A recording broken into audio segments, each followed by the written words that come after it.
I get very annoyed when people make very generalized statements about dads, like, dads don't know what they're doing, because yes, they do. What do you mean they have no water? 6 months, no water, just breast milk. Absolutely not. He's gonna get water with electrolytes. Babe, What? the baby does not need water. He needs water. He doesn't need He's water. gonna die. Hypothetically, how annoyed would you be at your husband if hypothetically he thought he registered your high school children for the school bus and then hypothetically missed the deadline by which you have to register them? I just wanted to come on here and tell you girls that your man is someone else's ideal man. Men be out here crashing out at the thought that they woman could go off and be happy with somebody else because they see their women as a possession. I found these videos to be very interesting because they're all women saying these things, right? One of them makes perfect sense and it is the truth, and then two of them are just odd. And it just goes to show you that also there are women out here who internalize misogyny and they run cover for men, and women can contribute to the problem, but that they're not the reason why the problem is happening. You know what I'm saying? It's two different things. They definitely can contribute though. There are a lot of women who support patriarchal systems of oppression. There are women who support misogynistic ideals, who perpetuate lies about men and women and so on and so forth. But we're going to debunk this though, because it needs to be debunked. And they're connected. All these things are connected. This is one of those lies that I've heard from so many men. And this is also something that I've caught myself, thinking or believing in or whatever the case may be. That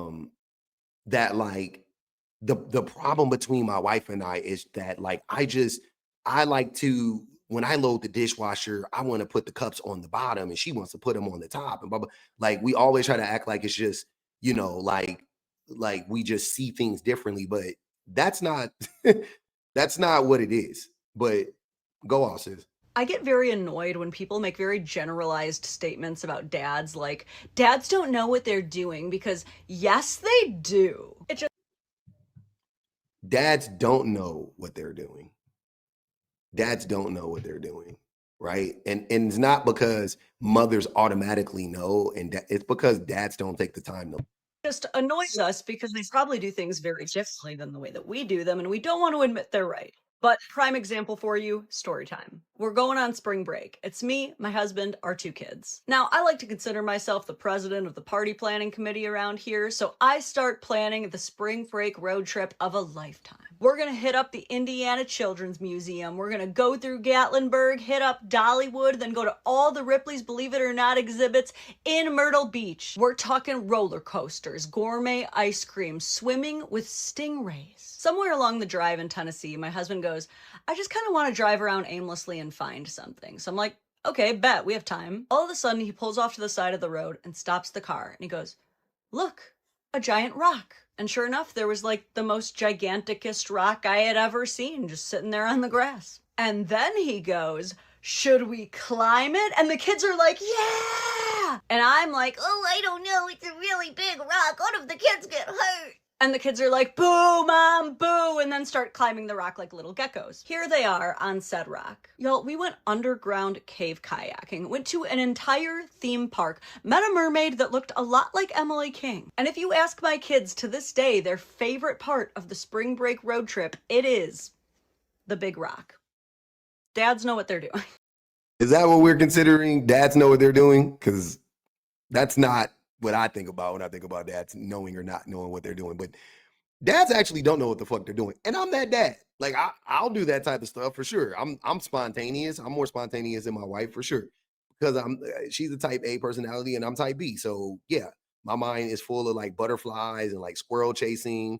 And her mind is one dot, next dot, get to that dot, get to the next dot, and all the dots got to connect, right? I'm not that person. That doesn't mean that I know what I'm doing. It's quite the opposite. He just got lucky, to be honest with you.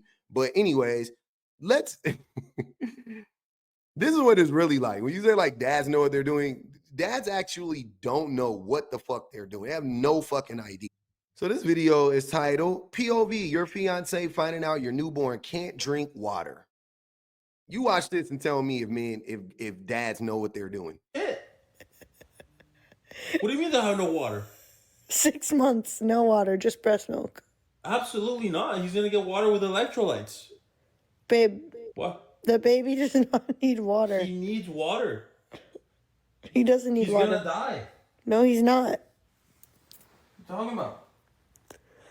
At what age do you give them water? 6 months. There's absolutely zero chance that a baby human can last 6 months with not a drop of water. The milk has water. They need water to pass the milk. What are you gonna get at a motherfucking house? This is what I'm saying.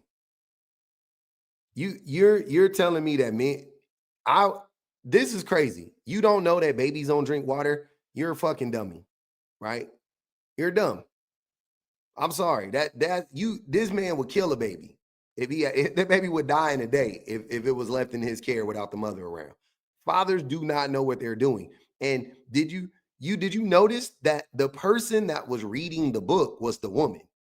The person that was actually researching what it was going to be like to be a fucking parent was the woman. What was the father doing? Back turned to her, arguing with his full fucking chest as if he had read anything on it, any piece of literature on it. He is just like firm in his belief. No, babies need water. No, they don't. I mean, they do need water. They get it in the breast milk, or they get it in the fucking the Similac or whatever brand you use, right? You put it's this much water. It's 2-to-1, right? That's the ratio. I don't know. 2 parts water, 1 part fucking whatever the hell it is. I don't know, whatever it is. But yeah, there's water in that shit. I don't know what to tell you, bro. That's crazy. But he didn't know what he was doing. A dad pulling over to the side of the road and saying, let's climb a spontaneous rock does not mean the daddy knows what the fuck he's doing. That is not proof of that. Here, you want another example? Dads don't know what the fuck they're doing? Watch this.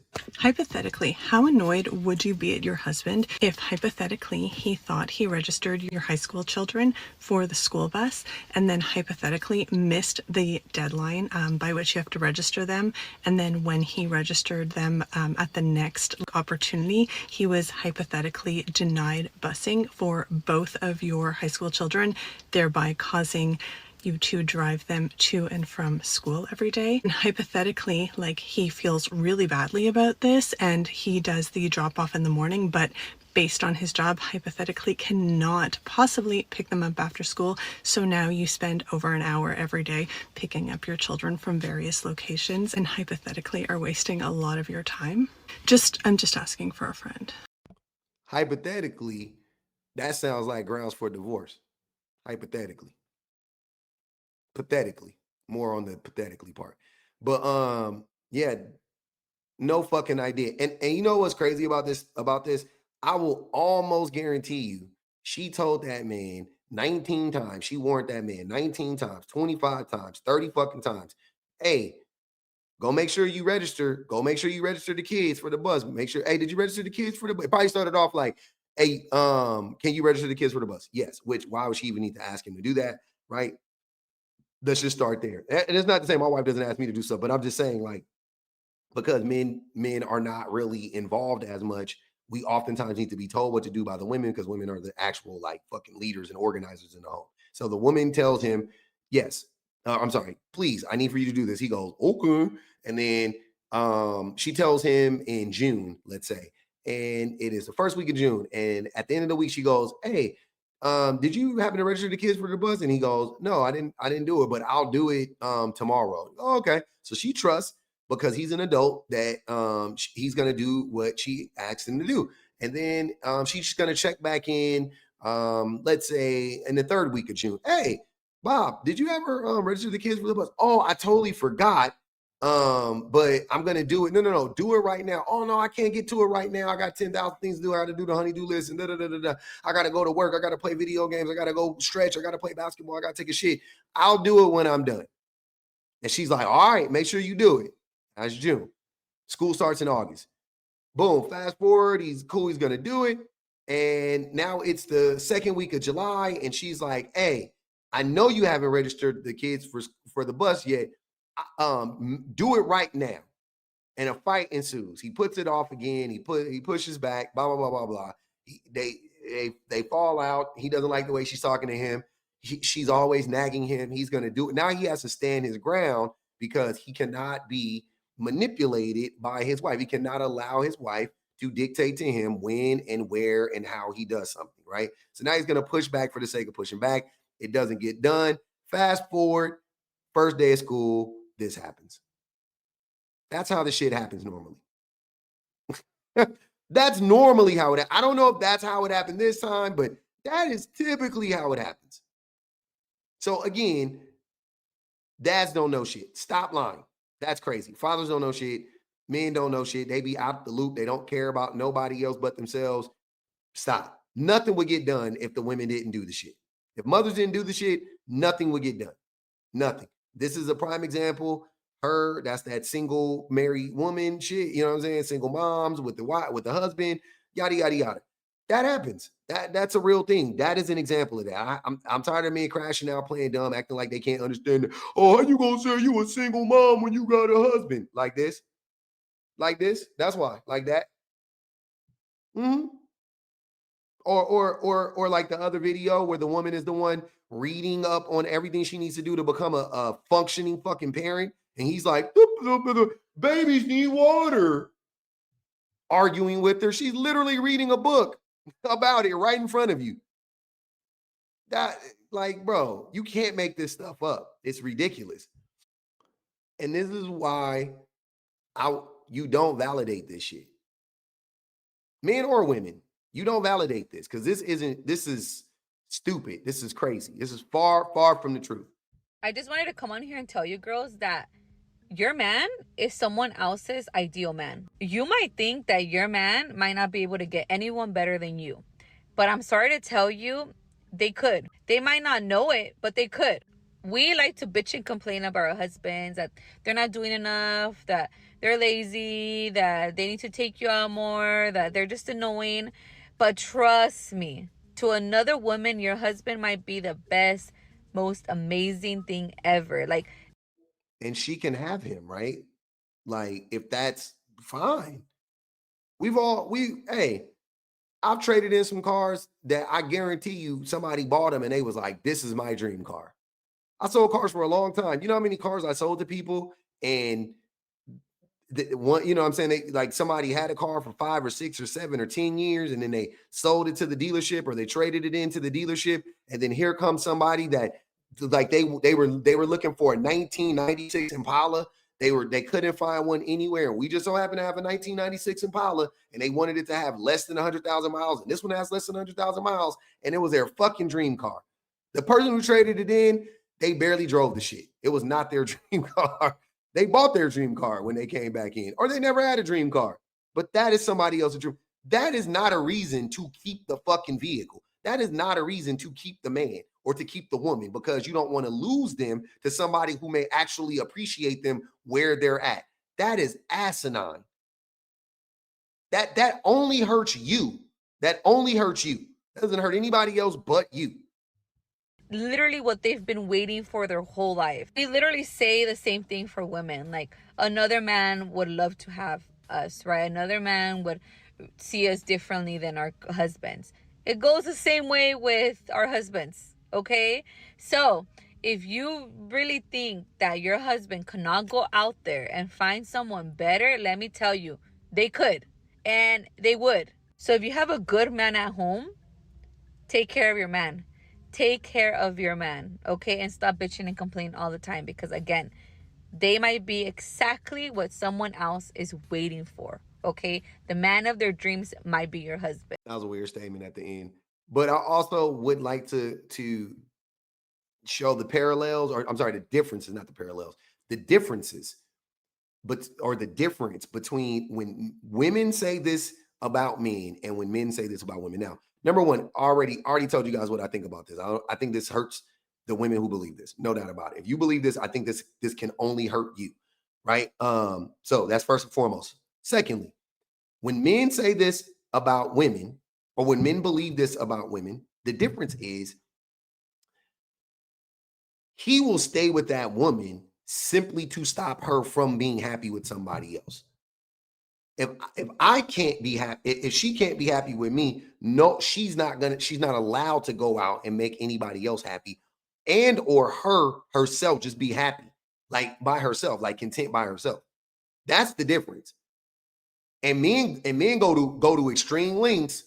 They'll get behind a gun even to make sure that a woman doesn't realize or doesn't have happiness outside of her relationship with that man. It is two completely different things. Trains of thought. The vast majority of women, thank goodness for the sake of women, they don't believe this nonsense. They're like, cool. I mean, shit, if somebody else can make them happy, then so be it. Right? But men, on the other hand, we cannot think like this. Like, this is very unsafe for men to feel this way about women, because again, constantly this leads to violence against women. That thought processes leads to violence against women all the time. It's not something that we as men should ever be comfortable with. Ever. We should never be comfortable accepting that, like, oh, well, one woman's trash, another woman's trash. Like, no. Absolutely not. Absolutely not. One man's trash is another man's treasure. Absolutely not. Y'all men be out here crashing out at the thought that they woman could go off and be happy with somebody else, because they see their women as a possession. They see their woman as an object. They don't see their woman as a human being. We already have a problem with men not, with dehumanizing women. We already have a problem with that. And we need to address that as a culture, as a society.